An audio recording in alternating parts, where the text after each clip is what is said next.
Can I get the contrary answer? The TAMU answer? You might want to cover your ears a lot now. I don't care what your score was on this thing today. I don't care.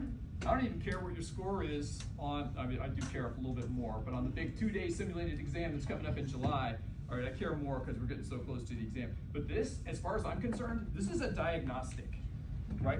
It did two things. One is it let you sit there and feel what it's going to be like on exam day, sit there for 3 hours and answer questions. Fun, right? Okay, get used to it because that's what we're going to be doing more and more of as we get closer to the exam.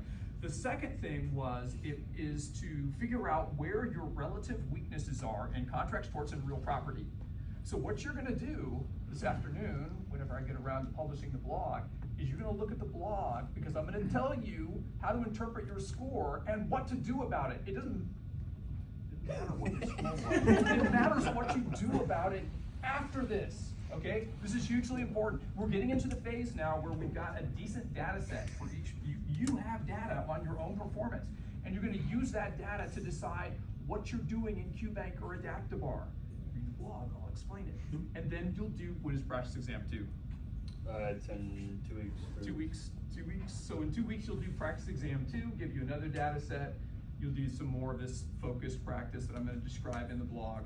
And then we've got the big practice exam, July 6th. We have I think it's 2 weeks and then another practice exam where you then the simulated exam. So every time you do one of these practice exams, you're going to evaluate what are my relative weaknesses. I don't mean like, oh, I suck at real property. No, what within real property do you suck at? And we're going to turn that into a strength by exam day. Or it's this continuous process of collect data, evaluate, do some focused practice to turn those weaknesses into strengths. Do another evaluation, evaluate, keep doing that all the way through till exam day. It's like magic almost in the difference that it's going to make. So, contrary to my esteemed colleague, whom I respect very much, if you got less than, you got, well, so give me a number. Is it like 39%? We've seen 39% on practice exams. Lead to a pass of the bar. They went on to pass. Yeah. Yeah. And so that's kind of building on that, with it being our number 2 indicator if you're passing the bar. I think the reason we are able to develop that is to see, okay, what students are doing after they've received that grade. So it's exactly what Professor Murphy's saying, in the sense that if you're having issues in contracts and something specific, then we need to harp down on that. And does that make sense for you? And how you move forward from this exam is going to be a real indicator as to how you perform on the bar. So I don't want anybody to freak out if they didn't hit in the 60s on this practice test, right? Because I don't think it matters. It does matter what you do about what it revealed about your weaknesses. Professor, if we're using UWorld, it kind of breaks out once you do questions into incorrect and correct questions. Should we ever go back, or how often should we go back and do just like incorrect questions? Hold off till the end. Hold on. Like you're getting close so to just running focus out on of doing questions. all new questions right now? Yeah, just all new questions. Do you know how many questions are in UWorld this time? Is it It's still 18? It's about 18 to 1900 with 13 plus 100. I think it's 1350 being licensed questions. Mind you, that doesn't matter, but it does show that the difficulty, we provide really good quality questions, and it's like 250 per subject, more or less. Don't quote me on that, but it's more or less. And so it's very difficult to go through all the new questions if you're going back to the unanswered ones. And especially with us starting to incorporate each subject more and more. I have a suggestion. So like today in that MCQ exam, you had that enter button right there, right? For some of us, it was a little confusing to put that on the bubble sheet. So I was wondering whether you could have that button for every of the practice exams, like they're there, even the ones that we do, like the 78 questions. Yeah. That will really help us so that we can actually, print those things and then do it like in the test mode. When you say the enter button, you're there was like 2 buttons. One was to begin the exam, but the other one was just if we were using the bubble sheet. Okay. So it's a little confusing. Okay. So some of us, like I use a bubble sheet for that, but that's how it is going to be at the bar exam, right? So So at the bar exam, It's you're gonna going to get a be a bubble paper, sheet. That's you're not even by gonna have a hand. computer. Yeah. You can't have a multiple choice computer. state. So in order to start for us now, I was wondering whether that button, enter the exam, could be like at all the stages of the training. Okay. Yeah? I can definitely forward that to our content team to see if we can get that for, moving forward. I'm not sure if that'll be for July this year, but that's a great suggestion. What's up? So I'm using both Adaptive Bar and Cubase, so Yeah. Professor Murphy, this might be a better question for you, but I've seen a few questions where, I call them the questions from hell, where there's 2 right answers, and sometimes, like, on recent one was like, what should the court do? One of them was deny the motion, one of them was grant the motion. How often what is the likelihood that we're gonna see one of those questions on the exam? Like a question where there are 2 right answers? Yeah. Hopefully 0. Okay, so they're very rare. They're very rare. Okay. And to the okay, so a little bit of what the NCPE does to write these questions, they say it takes them 2 years to develop every question that's on the exam. And every question should have been tested. Remember, there are 25 questions you're gonna answer that don't even count. Those are being tested for future exams, just to see, are they susceptible to answering by people who seem to be able to pass the bar exam?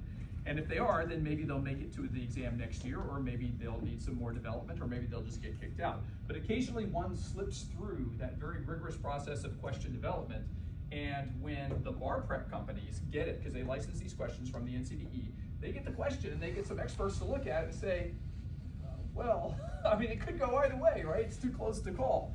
But that should be extremely rare on the actual bar exam. Remember that you're looking at an accumulation of questions from several bar exams. It just hopefully won't happen. And if it does happen, it's gonna affect everybody, so, yeah. Play the odds, like you said. Hope that of the 2, you pick the right one. I don't know, does that help at all? Yeah, it helps. Can I say something about using QBank and Adaptive Bar? Sure. I'd pick a team. You paid for Adaptive Bar, so I'd use Adaptive Bar. Yeah, that's what I do. Because you're gonna get redundant questions, because the 1,350 questions that QBank has are the same 1,350 that Adaptive Bar has.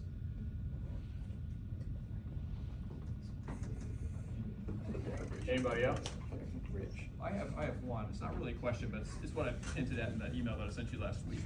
That on the first graded essay, some people were, I don't know, concerned or had questions about the feedback. And several people sent me essays. Some of them are in this room, and I apologize, I have not had a chance to look at those. But I don't think I've ever had Themis preppers say, I don't understand how I got this score. And some people have compared answers, and like they got like similar answers and different scores, or wildly different answers and similar scores and the same feedback. So would you be willing, if folks in the room wanted to send you, or Yes. just, I guess they could just email you, because you have access to their commented answers, right? Yes, I do. And I'm also working with 2 other people regarding this particular school's essay grading and what John brought up to me. So, to the people who have issues with their graded essays, send me an email, please, because I'm trying, how do you put this correctly? Politically. Some of the essay graders, because we use, we hire new people, and sometimes those first essays may be correct, sometimes they may not be correct. So that's where, building on training for the essay graders, and, I'll go in, take a look at what you're actually doing in the course, how you're performing in the course, and see if the grade is warranted. If it's unwarranted, I'm working with one of my colleagues who is in charge of Texas for essay grading, in addition to the national director for the essay grading team for this school in particular. So please email me so that I can get this handled for y'all. And I would love to talk through some of this stuff with y'all, right? Because y'all have my undivided attention at this school, so I'm here for y'all. Well, we sold more courses here than any other school. So I have a great rep team. So, of course, you have my undivided attention. What's up? Is there any specific means, I don't know if y'all have data on this, is there any specific means of memorizing rule statements for the essays that y'all's research has showed works best? So that's kind of a question that's a little bit subjective. So, you know, that's why we incorporate flashcards. I don't like flashcards.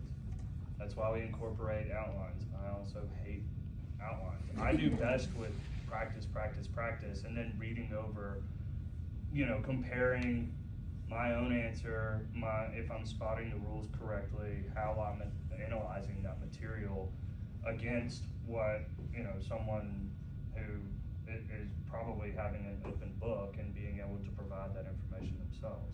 So I'm not gonna copy the answer that's provided, but I do want to take some information from that answer based on what I provided, and then that's where I learn the best. So it's really kind of a subjective situation as to how, mind you, y'all all got through law school studying the way you did. This is a very difficult school, so I would say that every single one of y'all are high-performing students. So when I say this, you know, don't take it the wrong way, but we provide the course as a general overview for all students across the nation. So if you're a flashcards person and that's how you memorize best and that's how you got through law school, I would say that doing that on top of what Professor Murphy and the directed study is telling you to do, you know, start going through flashcards. You know, I know a lot of students who are of my generation were some of the first people using Quizlet online in high school and stuff, creating their own Quizlets, using online flashcards, and I never liked that, but that's how a lot of people have studied their whole lives at this point. So when I say the best way to memorize some of these rule statements, I really think that's up to you, because some people just like to write it out 100 different times. Okay, so that's important. It's the repetition. For the essay rule statements, you've got to have some way to revisit those rule statements after you encounter them in an essay, so that it will gradually sink in. Think about it this way. You're gonna answer thousands of multiple choice questions, right? And of the torts questions on the exam, what percent are intentional torts? Like 7% of the torts questions. You're gonna see a lot of intentional torts questions. So you're gonna get your reps on intentional torts just by answering multiple choice questions. But when you answer essays, how many intentional torts essays do you think you're gonna see? How many essays, 61 essays in the program? 120. 120, well, it's all optional, right? But Mm-hmm. the ones that are actually The assigned. ones that are directed are 61. Yeah. Okay, so 120, I actually recommend 130. Our data show that that's the sweet spot. 130 essays sounds like a lot, but that's spread across, depending on how you count the subjects, 15 to 17 subjects, right? So you may only do one intentional tort essay throughout bar prep. So how are you gonna get your reps? On the multiple choice side, easy, do more multiple choice. On the essay side, you gotta have something that you can review periodically until those rules sink in. Flashcards, I think, are a great way to do that, flashcards. Not Quizlet, sorry. Quizlet, well, you don't like flashcards anyway, so I'm not hurting your feelings. Quizlet does not have spaced repetition built in. Don't use Quizlet. Either make paper cards or use Brainscape, which does have spaced repetition. Spaced repetition, that means it's gonna sort the cards out for you, so you see the things you're struggling with more often than the things you already know pretty well. With paper cards, it's easy. You go through the deck and the stuff you know, you put in the back, the stuff you kinda know goes in the middle, the stuff you're struggling with stays in the front. But having some way to get your reps in, whether it's doing flashcards or writing out the rule statements 100 times, that's a rep, right? You write it out periodically, not 100 times in a row, but over time. That will force that rule statement to stick. There are other things you can do besides using flashcards. Some people just make a spreadsheet where they've got a tab in the spreadsheet for each of the subjects, and they just start throwing rules in there. And as long as they go back and review those rules, it's essentially like using flashcards, right? You cover up, you've got some kind of a prompt in one column, you've got the rule in the other column. You just cover up one of the columns and can you articulate the rule? Can you recall and elaborate the rule? But getting those reps in for the essay questions is hugely important, and that is where the memorization comes in. The first time you see an essay rule, if that's the only time you see it, that's not good enough. You've got to do more. So, yeah. So I'm a big believer in flashcards. building on that, have you seen the pre-made flashcards on Themis? And we have like 40 to about 80 per subject that you can sift through. And then in addition to that, we suggest, like, they're called attack outlines, where you're taking information, you know, that's heavily tested as to, you know, if you're having issues with stuff, put that in there, and just providing that information listed out for yourself and how you're studying. Mind you, you know, what I was harping on, or intended to harp on, was repetition, and like I said, it's different for everybody. So if you've been able to repetitively go over material in law school, use that same study strategy as to what's effective for you. Everybody studies differently, and that's, you know, I can't say this will lead you to success, but I will say that flashcards are a great way to do it, as far as the general population is. So. Just adding to what Professor Murphy said, Brainscape is really good and it's for free. And for example, I have different subjects, so sometimes the word can throw me off and then I can't write the whole essay. Maybe this is mostly with LLMs, when sometimes our English is not 110. So I have like just like a section just for the Latin words, you know, especially in property they use a lot of Latin words, like intra vivas or inter alia or something like that. So that's the way I do things. And on UWorld also, I don't know if you know, you can make flashcards with the questions, but obviously you can't take a screenshot. But when you make the flashcards, it's kind of back to front, if you've noticed. So I copy them, when it's in the flashcard mode, I copy it and then switch it up and then write whatever I want at the front, just if you were having difficulty with that. But that's quite good, and then kind of can copy it somewhere else, sorry for you, but it helps you with the rules. What's up? Yeah, I remember now, the flashcard. Is there a way, cause on the online desktop Themis, you can filter flashcards made by me, but I couldn't find that option on the app. Is there a way to do that? I just missed, or you just can't do that on the app? I have not looked at that personally myself, but I can definitely look into it for you. So I don't wanna send you on a wild goose chase trying to find something that you ain't gonna find. No. What's up? Just one thing that is a little bit annoying in UWorld for Yeah. potentially future use. Hey, there's a long list that I found myself. I promise. It's annoying that in Themis you can copy and paste, but in UWorld, like the explanations, you cannot copy and paste. That's really annoying. Yeah, and that, I agree. Because I really hate the two different functions, and this is something that I've had difficulty doing, because I like to keep the course on my computer so I can go back through it and just practice a little bit on the side. And so I hate the different functions between the two platforms and trying to figure each one of them out, but that's getting hashed out. Yep. All right, so but I think that's a licensure issue, in the sense that they're afraid, UWorld is afraid that people are trying to copy and create their own stuff. So, what's up? Are you an agent of UWorld? What do you mean? Because I found a workaround for this particular issue. Yeah, well, I mean, sure, go ahead, teach me something. So if you make a flashcard out of that question, you can copy and paste from the flashcard. Oh. Yeah. That is a good hack. There we go, you got it. They'll be closing that loophole tomorrow. Alright, more questions? Use me while you got me.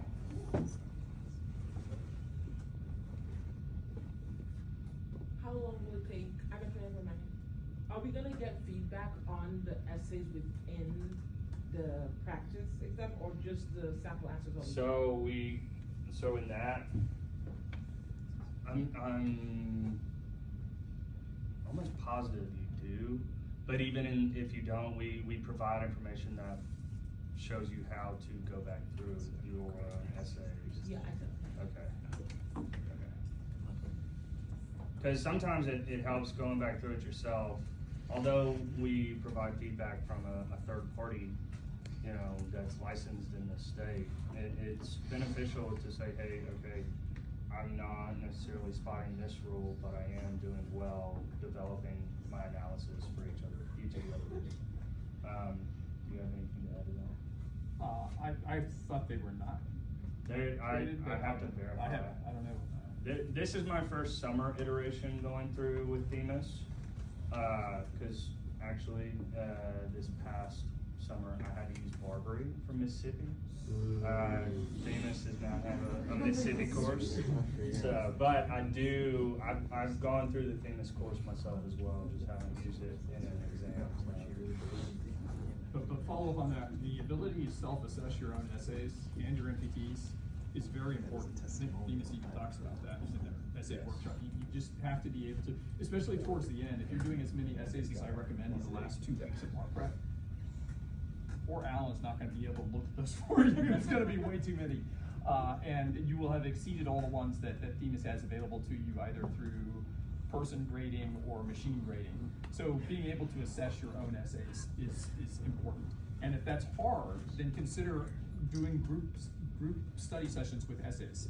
I'm not a huge fan of study groups during bar prep, but that is one place where it can be helpful. We get together, do say 3 essays, and then compare answers, because maybe your answer is really good on the torts essay, but not so good on the contracts essay, and the reverse for somebody in your study group. You can explain torts and they can explain contracts, and figure out how to get better together. So throw that up there. Anybody else? Yep, what's up? Yeah, when I'm doing the essay practice on Themis, I'm able to highlight the question. When I do a practice MPT, the highlight function does not work. Yeah. Is that even with clicking the highlighter? Yes. Okay. That's news, alright. Because that is something we do need to fix, because a lot of people do that. So,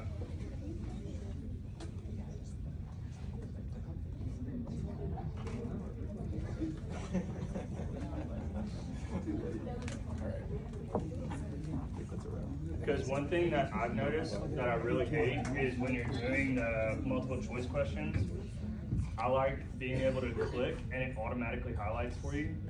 And I hate whenever I'm doing the essays that you have to click and then click the highlight. And now that I know MPTs are, Can we fix that too? well, yeah, I want it fixed myself because it's annoying as all get out. But yeah, that's another thing for the bar itself. You're allowed to, if I recall correctly, bring in your own highlighter. Yeah. Yeah. On day 1, you can take pens, black only, black pens, pencils, highlighters. Day 2, you can only take pencils. So, all right. Any more questions? Okay. Thank y'all so much for joining. Yeah. Hey, listen up. We usually don't have practice exam number 1 on campus. We've never done it before. So it's all due to Alan that you guys had a room here and then he fed you lunch. So round of applause.